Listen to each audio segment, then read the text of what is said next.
ҳамада салом дӯсто бародаро, ба шумо ҳастам ман Муҳаммад Сидиқ. хушомадед ба шабакаи оламӣ. Шахсоне ки мошин ё ягон техника бо арзиш доранд, танҳо бо тариқи Viber бо ин рақамҳои мо равон бикунед. хуб, лайкҳои бо видеоро фаромӯш намекунем, ҳатман лайкзорӣ мекунем. Нархи мошинҳо аз 8000 сомонӣ сар мешавад то 28000 сомонира. ҳатман дар канал обуна шавед ва зангулачаро фаъол намоед. Рафтем. салом дӯсто бародаро, ба шумо ҳастам ман Муҳаммад Сидиқ. шомадед ба шабакаи оламӣ. шахсоне ки дилош слабян, кӯдакан, хоҳиш мекунам камакаки видеоро бигзаронанд. омода бошед, рафтем.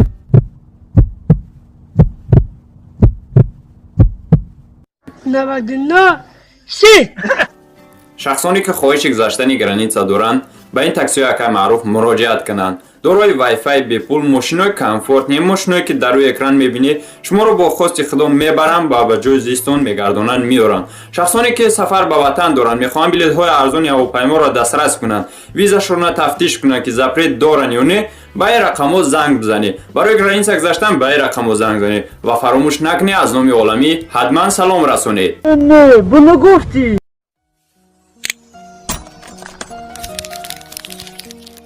шахсоне ки мошин ё ягон техникаи бо арзиш доранд, бо ин рақамҳои мо танҳо бо тариқи Viber равон мекунед. Opel Astra G рангаш кабуд, кузаш хечи бекай, приводаш пешай, соли барош 1998, газ, бензин, тонировкаш 9 моҳа, ҳуҷҷатош 11 моҳ, губкават кардагиай, моторш як 6 простояй, самбуфер, задни камера, телевизор, магнитофон, DVD, моторш ходовояй, 100% кор мекуна, лук нопишни, 4 баллони нав, нархш боша 28000 сомонӣ. бо курси ҳозира 194000 рубл мешавад. рақамҳо барои тамос дар рӯи экрани шумо. занг занед ва маълумоти бештарро дастрас намоед.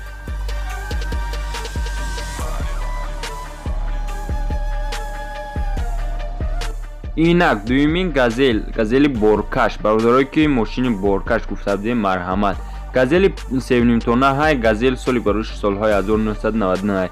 кабинаш сабзай, кузаш металликай, приводаш хеле ки медоне қафоай, моторш 24 даҳай, нави сӯзишвориш газ ва бензинай, коробкаш механикай, ҳуҷҷат надорад, дар ноҳияи рӯдакии деҳаи Мавлавӣ қарор дорад.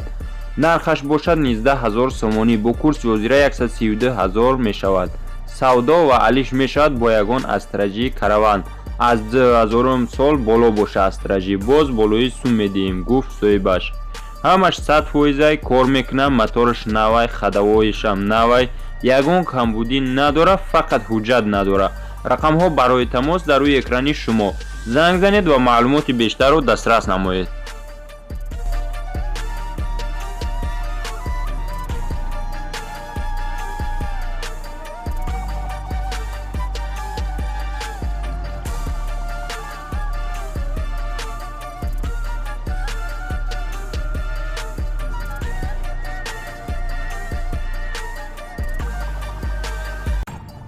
инак сеюмин пешниҳоди мо барои шумо Mercedes классикай, ки дар шаҳри Душанбе қарор дорад. приводаш пешай, кузаш седанай, рангаш сафедай, коробкаш механикай, моторш дай, нави сӯзишвориш дизелай, яъне ки солярка. соли бароиши мошин 1987, нархаш боша 8000 сомонӣ, бо курси ҳозира 55000 рубл мешавад. боз савдо мешавад. рақамҳо барои тамос дар рӯи экрани шумо. занг занед ва маълумоти бештарро дастрас намоед. ва лайк гузоштанро ҳатман фаромӯш намекунем. видеоро давом медиҳем.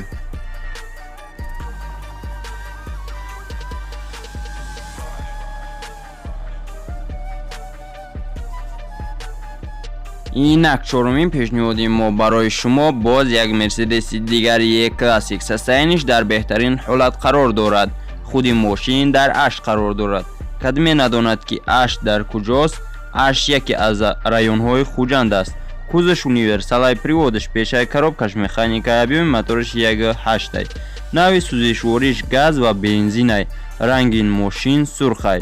соли бароиши мошин 91, нархаш боша 15000 сомонӣ, бо курси ҳозира 104000 рубл мешавад. рақамҳо барои тамос дар рӯи экрани шумо. занг занед ва маълумоти бештарро дастрас намоед.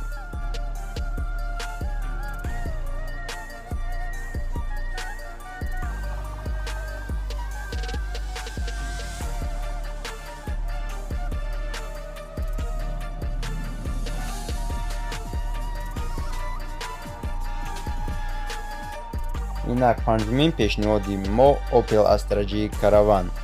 Рангаш чӣ гуна ки мебинед кабут аст. Кузаш фургонаи приводиш пешай, коробкаш механикай, объеми моториш 1.6, навъи сӯзишвориш газ ва бензинай. соли бароиши мошин 1990. мошин дар ҳолати хуби техникӣ қарор дорад. нархаш бошад 22 000 сомонӣ. бо курси ҳозира 152 000 рубл мешавад. савдо ва алиш мешавад. рақамҳо барои тамос дар рӯи экрани шумо. занг занед ва маълумоти бештарро дастрас намоед.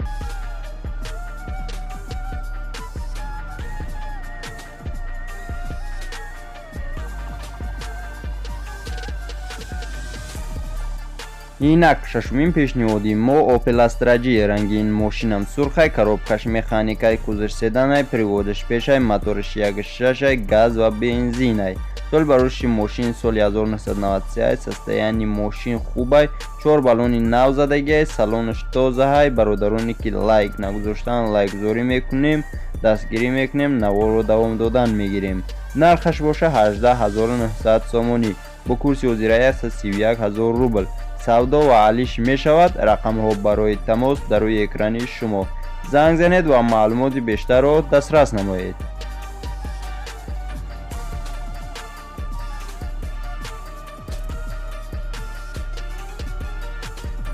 ҳафтумин пешниҳоди мо барои шумо боз як Opel Astra G дигар, ранги инаш кабуд мебошад. кузаш хечбегай, приводиш пешай, коробкаш механикай, объеми моториш 1.6, навъи сӯзишвориш газ ва бензинай.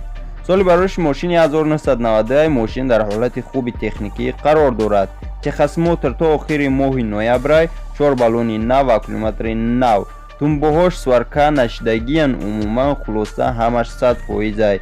конкретни харидор занг занад, боз савдо мекунем, гуфт соҳибаш. нархаш боша 16 000 сомонӣ. бо курси ҳозира 111 000 рубл. рақамҳо барои тамос дар рӯи экрани шумо.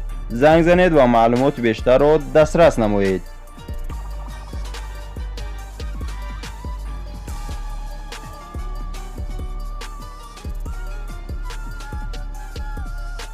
инак видеоролики мо шумо ба охир мерасад.